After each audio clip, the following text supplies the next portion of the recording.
O sol começava a se levantar sobre a base militar de Guaratiba, quando o fuzileiro naval Roberto Mendes recebeu sua ordem do dia. Às 6h30 da manhã, o sargento Costa entrou no alojamento com a prancheta na mão e o olhar sério de sempre. Mendes, você foi escalado para uma transferência hoje. Um detento do presídio Delta precisa ser levado para a Penitenciária Federal de Catanduvas. Saída às 08h em ponto.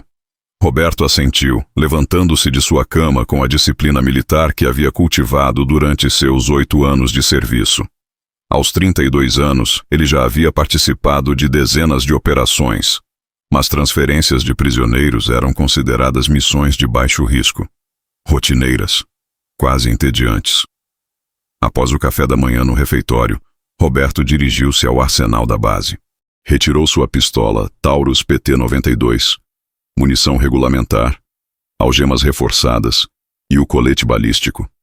Verificou cada item meticulosamente, como fazia em todas as missões. Nunca subestime o inimigo, seu instrutor dizia durante o treinamento. Até uma missão simples pode se tornar um pesadelo se você baixar a guarda. Às 07h45, Roberto encontrou-se com o motorista da operação, Cabo Silva, um homem de 45 anos com experiência de sobra nas estradas brasileiras. Eles revisaram a rota. Sairiam da base de Guaratiba, no Rio de Janeiro, rumo ao oeste do país, uma viagem que levaria aproximadamente 20 horas. O plano era fazer paradas estratégicas em postos militares ao longo do caminho. Quem é o passageiro? Perguntou Silva, ajustando o retrovisor da viatura blindada. Marcelo Ferreira dos Santos, condenado a 15 anos por assalto à mão armada e homicídio qualificado. Cumpriu 8 anos no Delta e está sendo transferido para o regime fechado em Catanduvas por bom comportamento, respondeu Roberto lendo o dossiê. Silva deu um sorriso cínico. Bom comportamento. Esses caras sempre enganam alguém. Às 08h, a viatura estacionou em frente ao portão do presídio Delta. A estrutura cinza e imponente se erguia como uma fortaleza, cercada por muros altos e torres de vigilância. Roberto apresentou sua documentação, passou pelos protocolos e Marcelo Ferreira dos Santos foi trazido ao pátio. Era um homem magro, comum, com um olhar que alternava entre submisso e calculista. Fuzileiro Mendes? Perguntou Marcelo com voz calma. Afirmativo. Você será transferido para Catanduvas. Durante toda a viagem permanecerá algemado e em silêncio. Qualquer tentativa de fuga será respondida com força necessária. Entendido? Sim, senhor. O diretor do presídio, Dr. Almeida, aproximou-se e comentou sobre o bom comportamento de Marcelo nos últimos anos. Roberto assentiu, mas seu instinto militar não se convencia tão facilmente. Ainda assim, ordens eram ordens. Marcelo foi colocado no banco traseiro da viatura, algemado e preso pelo cinto. Roberto sentou-se ao lado dele. Silva assumiu o volante e partiram às 08h30. As primeiras horas transcorreram em silêncio. Por volta das 11h, pararam em um posto militar para abastecer. Marcelo permaneceu na viatura. Fuzileiro, disse Marcelo quebrando o silêncio. Posso fazer uma pergunta? Depende da pergunta. Você tem família? Isso não é da sua conta. Marcelo apenas sorriu, um sorriso suave. Desculpe, só penso muito nisso. Anos preso fazem a gente valorizar algumas coisas. A viagem seguiu. Às 14h, pararam em uma base militar em Juiz de Fora. Marcelo comeu pouco. Às 17h30, já entrando no estado de São Paulo, ele começou a se contorcer de dor. Silva, ele está passando mal. Pode ser fingimento. Mas Marcelo piorou rápido. Suor frio, gemidos, corpo encolhido. Dor. Acho que é apendicite. Já senti isso antes. Roberto hesitou. A próxima base estava longe. Um hospital em Jacareí ficava a 15 quilômetros. Ele fez sua escolha. Vamos para o hospital, agora. O Hospital Municipal de Jacareí era limpo, movimentado. Silva ficou na viatura.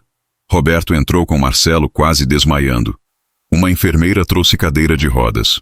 O médico, Dr. Souza, iniciou o exame e suspeitou de apendicite, solicitando ultrassom. Roberto desalgemou apenas uma mão de Marcelo para o exame. O detento gritava de dor, até que, de repente, a dor desapareceu do olhar dele. Em uma fração de segundo, Marcelo se levantou com força brutal Estourou o ponto enfraquecido da algema na cadeira. Ele havia preparado aquilo em exames no presídio e golpeou a garganta de Roberto com precisão cirúrgica. Roberto engasgou. Marcelo arrancou sua Taurus. "Não se mova", disse ele com voz fria. "Qualquer coisa e eu atiro." Roberto levantou as mãos. Marcelo ordenou que ele tirasse o uniforme militar e vestisse o uniforme laranja do presídio. Depois o amarrou com ataduras, amordaçou e o cobriu com um lençol. Vestiu a farda militar, o colete, o cap, os óculos. A transformação era perfeita. "Sinto muito, Mendes, mas eu vou sair daqui vivo." Marcelo saiu da sala com postura impecável. A enfermeira perguntou pelo paciente. Ele disse que estava sedado. Lá fora, aproximou-se da viatura. Silva fumava. "Mendes, como está o preso?" "Complicado. Pode demorar." Mas Silva percebeu a postura estranha. "Você não é o..." Bang! O tiro atingiu o ombro de Silva. Bang! O segundo, a perna. Caos. Gritos. Correria. Marcelo pegou a chave, entrou na viatura e arrancou em alta velocidade, rompendo a cancela e sumindo pela rua. O rádio da viatura explodiu em alertas. "Detento fugitivo armado e vestido como militar. Extremamente perigoso. Viatura blindada roubada. Bloqueio em todas as estradas." Ele desligou. Tinha pouco tempo. Entrou no estacionamento subterrâneo de um shopping. Abandonou a viatura. Roubou roupas civis, largou o uniforme atrás de caixas e saiu pela porta dos fundos. A cidade começava a ser bloqueada. Em um ferro velho na periferia, achou um Chevette 1987 com chave na ignição. O motor pegou.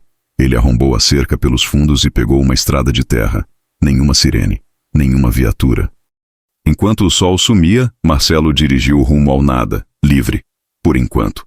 No hospital, Silva foi socorrido, Roberto libertado e acionou todas as forças policiais.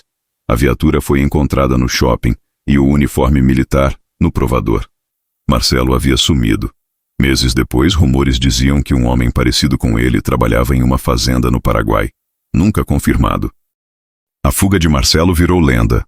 2 anos de planejamento, comportamento exemplar falso e uma execução perfeita. Para alguns, um gênio do crime. Para outros, um homem desesperado que tomou a pior decisão possível. Mas só Marcelo sabia se sua liberdade valia o preço, ou se viver fugindo era apenas outra forma de prisão. Fim.